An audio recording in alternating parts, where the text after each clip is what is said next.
Setelah mempelajari modul 1.1, kita dapat merefleksikan diri dan mengambil kesimpulan di antaranya. Pendidikan menurut Ki Hajar Dewantara menerapkan trilogi pendidikan. Yang pertama, Ingarso Sung Tulodo, di depan memberi contoh. Jadi sebagai pendidik kita harus memberikan contoh tauladan yang baik bagi siswa. Yang kedua, Ing Madyo Mangun Karso, di tengah memberikan semangat. Kita harus memberikan semangat kepada siswa agar tetap giat dalam belajar. Ketiga, Tutwuri Handayani, di belakang memberikan dorongan. Kita sebagai pendidik harus mendorong agar siswa mencapai potensinya semaksimal mungkin.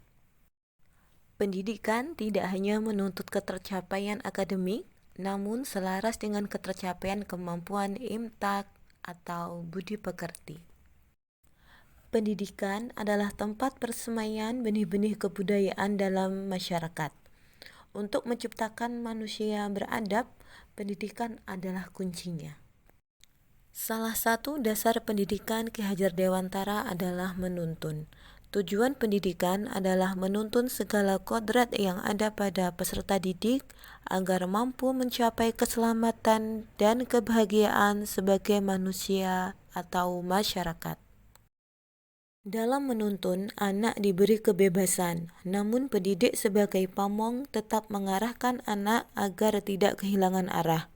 Hal ini diibaratkan pendidik sebagai petani dan anak seperti bulir-bulir padi yang ditanam, yang memiliki karakter yang berbeda-beda. Kodrat alam dan kodrat zaman. Pendidikan harus mempertimbangkan kodrat alam, yaitu sifat dan bentuk lingkungan di mana anak berada. Selain itu, pendidikan juga harus mempertimbangkan kodrat zaman yang berkaitan dengan keadaan dan tantangan yang dialami pada zaman tertentu. Pendidikan harus menyesuaikan perkembangan abad 21, namun harus disaring dengan tetap mengutamakan kearifan lokal. Budi pekerti yang merupakan perpaduan cipta, rasa, karsa yang akan menghasilkan karya, di mana keluarga adalah tempat terpenting dalam menciptakan budi pekerti. Berhamba pada anak. Pembelajaran sepenuhnya berfokus pada anak dan menjadikan anak sebagai subjek pembelajaran. Pemikiran Ki Hajar Dewantara dalam pendidikan masih relevan dengan sosial kultur saat ini, seperti semboyan ngawi ramah, semangat gotong royong di sekolah, budaya sekitar seperti nyadran, metil, budaya 5S, yang didapat setelah mempelajari modul 1.1 diantaranya.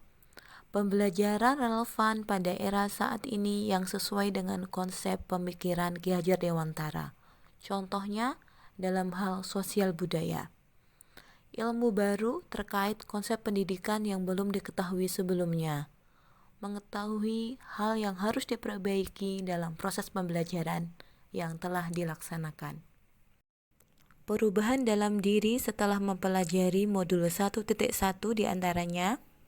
Berkolaborasi dengan rekan sejawat terutama tim kurikulum dalam pengembangan pembelajaran yang lebih baik di sekolah. Aktif berkomunikasi dengan orang tua terkait program belajar, hasil belajar melalui lembar laporan harian atau grup WA. Aktif mengikuti webinar atau seminar online. Aktif membuat program pembelajaran individual. Dalam proses refleksi diri terkait modul 1.1, terdapat pertanyaan di antaranya, apa yang Anda percaya tentang murid dan pembelajaran di kelas sebelum Anda mempelajari modul 1.1? Jawaban saya adalah, hal yang saya percaya sebelumnya tentang murid saat pembelajaran cukup dengan berpusat pada murid, namun ternyata juga harus selaras dengan kodrat alam, kodrat zaman. Apa yang berubah dari pemikiran atau perilaku Anda setelah mempelajari modul ini?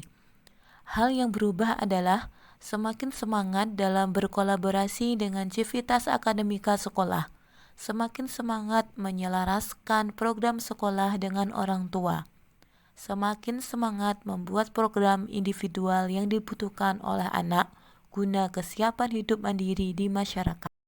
Apa yang dapat segera Anda terapkan lebih baik agar kelas Anda mencerminkan pemikiran Ki Hajar Dewantara?